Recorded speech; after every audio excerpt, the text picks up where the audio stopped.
Everyone, स्वागत है आपका अपने एलकेआरए क्लासेस में। आज हम कक्षा 12 विषय गणित 2 मार्क्स की पतंग की 5वीं क्लास को पढ़ेंगे।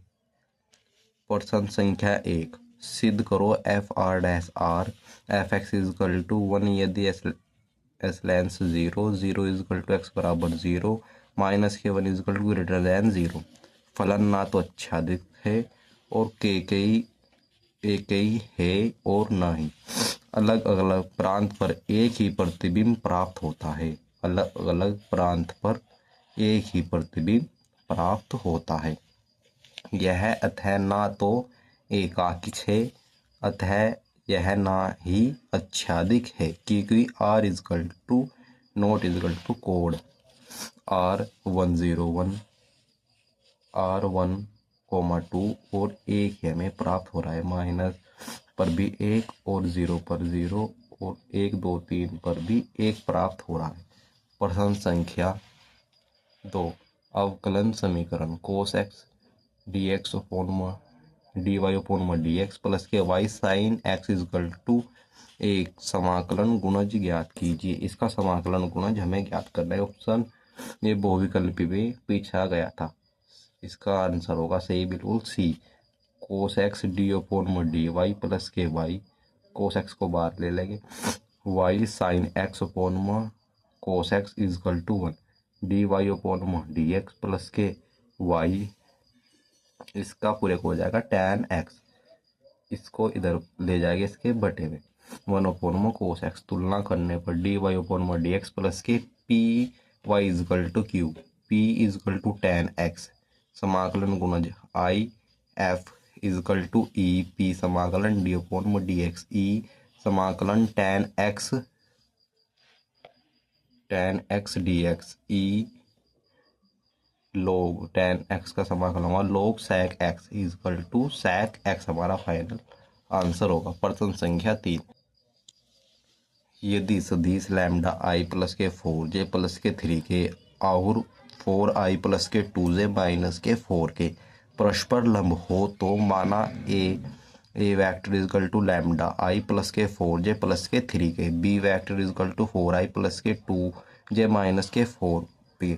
ए वैक्टर तथा बी वैक्टर दोनों परस्पर लंब है। परस्पर लंब का formula A vector equal to B vector equal to 0, lambda i plus के 4j प्लस के 3k 4i प्लस के 2j माइनस के 4k, 4 की लैम्डा में गुणा करेंगे तो 4 लैम्डा आएगा, प्लस का चिन्ह 4 दूनी 8 प्लस माइनस माइनस 4 दिया 12 इजकल टू 0। 8 में से 4 गए equal to 4, 4 lambda equal to 4, 4 कम 4 लैम्डा इजकल टू 1। प्रश्न संख्या 4, सदिश A vector equal to 2i plus के 3j प्लस के 2k का सदिश बी वैक्टर i प्लस के 2j प्लस के k पर प्रक्षेप ज्ञात कीजिए। ए वैक्टर तथा सदिश बी वैक्टर का प्रक्षेप A vector into B vector upon B का मापांक 2i प्लस के 3j प्लस के 3k, ए और बी इजकल टू इसका पूरे का बी का मापांक, इसकी गुणा से में करेंगे तो इतना आएगा और इसका मापांक अंडर रूट में 6 आएगा, 10/6 इसका फाइनल आंसर हो जाएगा। सिद्ध करोगी ई और एफ दो स्वतंत्र घटना है तो ई और एफ डैश भी स्वतंत्र घटना होगी। स्वतंत्र घटना होगी P union B is equal to P A P B, P A intersection B is equal to P A plus के पी बी, इसका स्वतंत्र घटना होगी। प्रश्न संख्या 6, d square y upon d x square dash plus के 3ex d upon d y plus के 9y का स्क्वायर इजकल टू x की पावर 4 की घात कितनी होगी। इसकी घात जो इसके ऊपर होती है इनकी घात कहलाती है।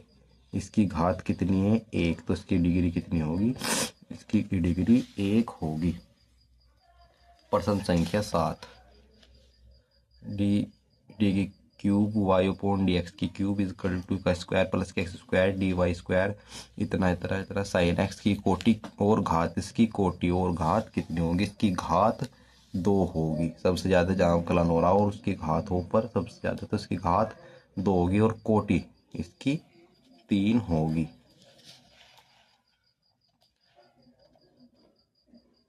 प्रश्न संख्या 8, वक्रद्वय में x is equal to 2x plus के वाई तथा रेखा y इजकल टू इतना और y इजकल टू, प्रतिबद्ध क्षेत्रफल क्या होगा? इसका क्षेत्रफल इतना होगा।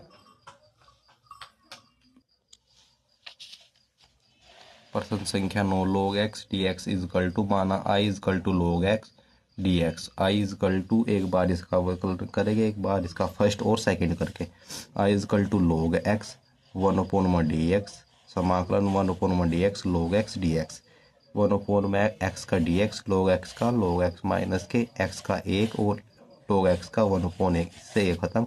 तो i is equal to x log x minus के x प्लस के c इसका फाइनल आंसर होगा। आई होप कि आपको वीडियो अच्छी लगी हो तो हमारे चैनल को लाइक करें और शेयर करें, सब्सक्राइब करना ना भूलें। धन्यवाद।